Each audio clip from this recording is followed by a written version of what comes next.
Let's explore the usermod command, a powerful tool in Linux for modifying user account properties. It allows you to alter various attributes of existing user accounts, such as their username, home directory, default shell, and group memberships. The basic syntax of the usermod command is as follows: usermod followed by options, and then the username. Keep in mind that using the usermod command requires root privileges, so you'll typically need to use sudo before the command. The options specify which attributes to change, and the username indicates the account you want to modify. A word of caution: it's always a good practice to make a backup before modifying critical user accounts. Here are some commonly used options with the usermod command. The first option is see or comment. This allows you to change the user's geckos or comment field, which usually contains the user's full name and other information. For example, sudo usermod c john doe jond. Next we have d or home, which changes the user's home directory. Important to note that it doesn't move existing files unless used with that home option. For instance, sudo usermod d/home/neuter jond. Then there's g or gid, which changes the user's primary group. You can specify either a group name or a group ID. An example of this is sudo usermod g developers jond. Finally, we have g or groups, which sets the user's supplementary groups, replacing the current groups unless used with the option. Here's how it looks: sudo usermod g admins, devs jond. Let's explore additional options for the usermod command. First, there is or append. When used with g, this option adds the user to supplementary groups without removing them from their current groups. For example, sudo usermod agdocker jond.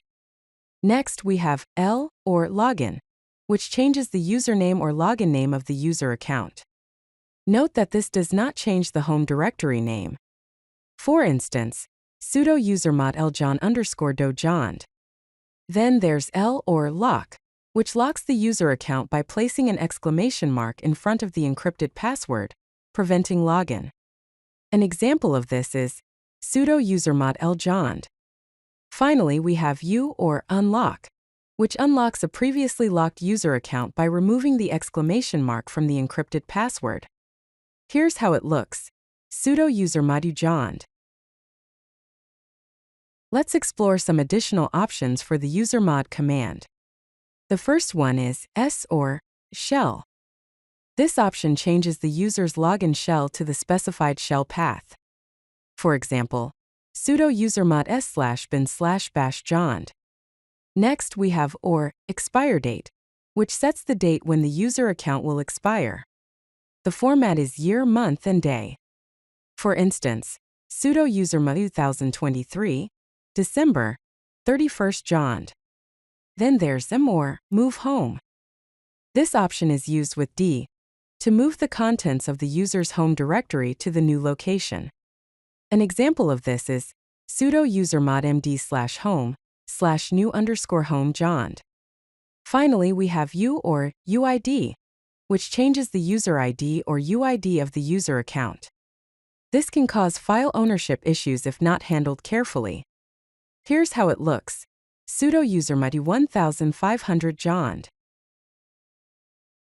Let's look at some practical examples of how to use the usermod command. First, adding a user to multiple groups. To add user jond to the Docker and sudo groups without removing existing group memberships, you can use the command sudo usermod agdocker sudo jond. Then, by using the command groups jond, it will output the groups jond belongs to, which now include Docker and sudo. Next, let's change a user's login shell. To change the default shell for user jond from bash to zsh, you can use the command sudo usermod s/bin/zsh jond. After that, using the command grep jond/etc/password, it will output the user's information, showing that the shell has been changed to /bin/zsh. Here are some more practical examples using the usermod command.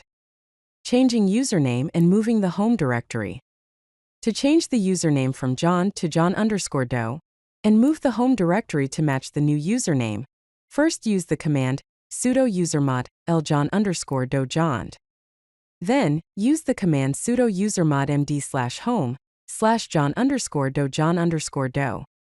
After that, by listing the contents of the /home directory using the command ls/home/, you can verify that the home directory now belongs to John_Doe.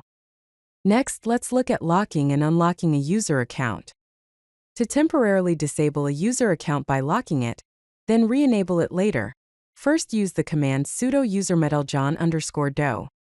You can verify that the account is locked by using the command sudo password sjohn_doe, which will show the status as L for locked. To unlock the account, use the command sudo usermod ujohn_doe. Again, you can verify that the account is unlocked by using the command sudo password sjohn_doe, which will now show the status as P indicating it is unlocked. Let's discuss some best practices and considerations when using the usermod command. First, always create backups of critical system files like /etc/password, /etc/shadow, and /etc/group before making changes to user accounts. Second, avoid modifying system users, those with a user ID less than 1,000, as this can disrupt system services and applications that rely on these accounts. Third, always use the AG option when adding users to groups to prevent accidental removal from existing groups. Lastly, when changing home directories with D, remember to use to move the contents. If you don't, you'll need to manually copy files and correct permissions. In summary, the usermod command is a powerful tool, but it should be used with caution. Always verify changes after execution and consider using user management tools like useradd, userdel, and password in conjunction with usermod. If you like this video, hit that like button and don't forget to subscribe. Visit codelucky.com for more such useful content.